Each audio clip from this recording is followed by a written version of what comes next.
Opa, Jota aqui. O Jardim do Éden, um lugar de perfeita comunhão entre Deus e a humanidade, um paraíso criado com propósito. Mas havia uma única regra: não comer do fruto da árvore do conhecimento do bem e do mal. O que aconteceu quando essa regra foi quebrada? O que essa história nos revela sobre a natureza humana, a tentação e a responsabilidade que carregamos por nossas escolhas.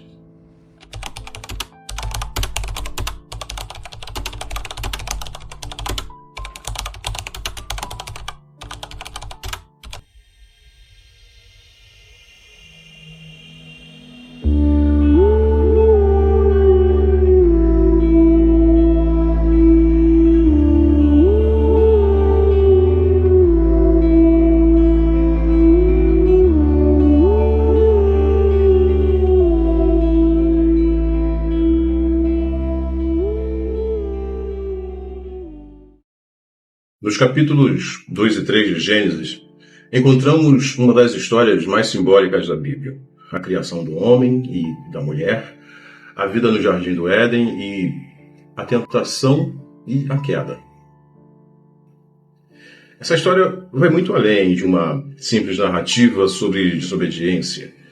Ela aborda questões profundas sobre o livre-arbítrio, a natureza humana e o relacionamento entre Deus e humanidade. E hoje vamos explorar essas passagens com profundidade, unindo ciência, história, filosofia e teologia, para desvendar o verdadeiro significado dessa narrativa.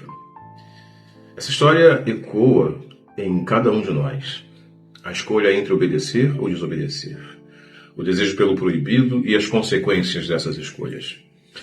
Vamos entender o que está por trás da queda do primeiro casal e o que ela simboliza para a nossa própria vida nos dias de hoje.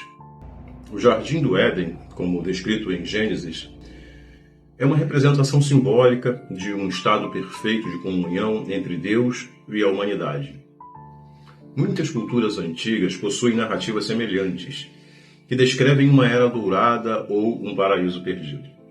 Um exemplo interessante é o mito sumério de Dilmun, descrito como uma terra onde a doença e a morte não existiam. A narrativa suméria de Dilmun foi encontrada em tábuas de argila e faz parte dos textos mitológicos mais antigos da humanidade. Assim como o Jardim do Éden, Dilmun é descrito como um local de perfeição, sem sofrimento ou morte.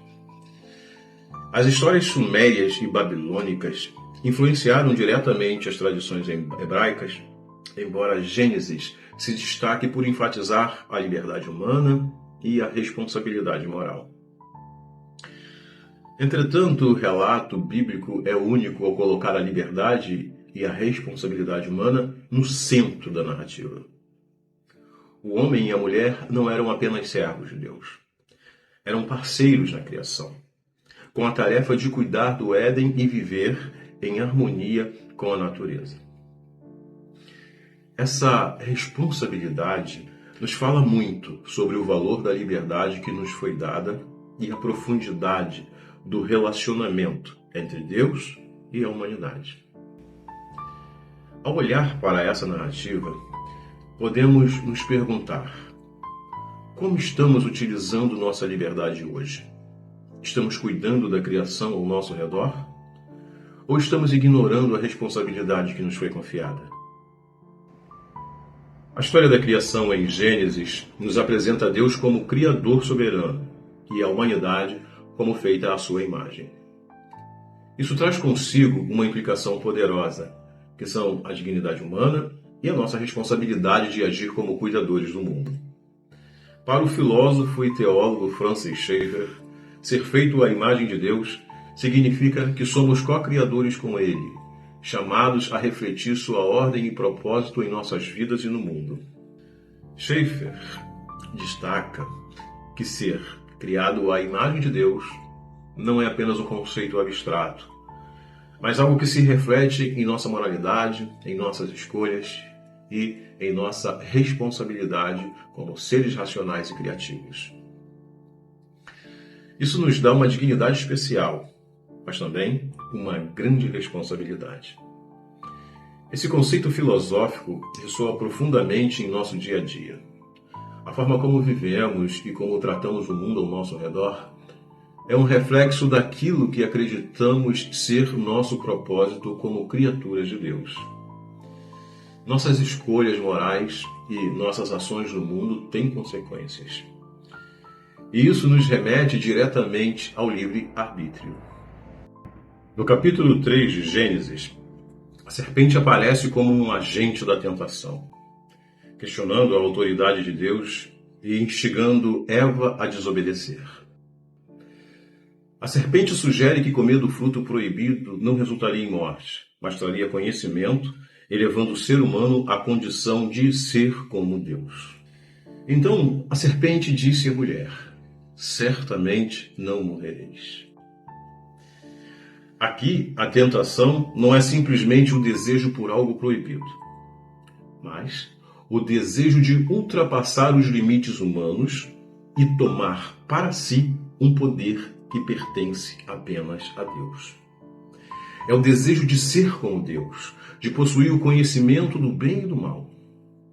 O que vemos aqui é um reflexo da nossa própria condição humana. O desejo constante de querer mais, de ultrapassar limites e de desafiar a ordem estabelecida. A questão central aqui não é apenas a obediência, mas o livre-arbítrio. O filósofo Søren Kierkegaard nos oferece uma reflexão interessante sobre o livre-arbítrio, afirmando que a liberdade de escolher traz consigo um peso, a angústia. A angústia surge da capacidade de escolher e da incerteza sobre as consequências dessas escolhas. A angústia é o vértice da liberdade. Onde existe liberdade, existe angústia. Pois escolher significa aceitar o peso das consequências. Adão e Eva estavam diante dessa escolha. Eles tinham a liberdade de obedecer a Deus ou de ceder à tentação de serem como Deus. O livre-arbítrio os colocou diante de uma decisão que iria moldar o curso da história humana. E essa escolha, como Kierkegaard bem aponta, carrega consigo uma profunda angústia, pois saber o que é certo e fazer o que é certo nem sempre são a mesma coisa. A história de Adão e Eva é mais do que um relato antigo sobre desobediência. Ela é um reflexo da condição humana. Todos os dias enfrentamos a tentação de tomar decisões que nos afastam de Deus e, assim como o primeiro casal, sofremos as consequências de nossas escolhas.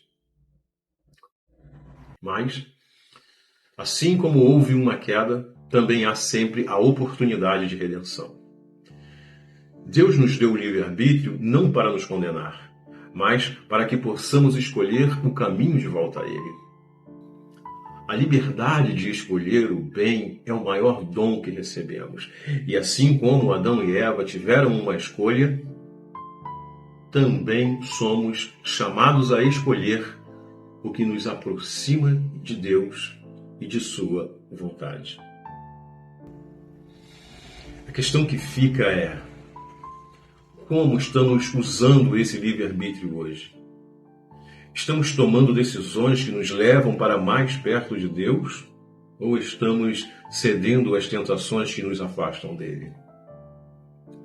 Assim como no Éden, nossas escolhas têm consequências que moldam não só nossas vidas, mas o mundo ao nosso redor. A história do Jardim do Éden nos ensina que a tentação faz parte da experiência humana, mas o verdadeiro poder está em como usamos nossa liberdade. Deus nos chama a uma vida de escolhas conscientes, que reflitam seu propósito para nós e para o mundo.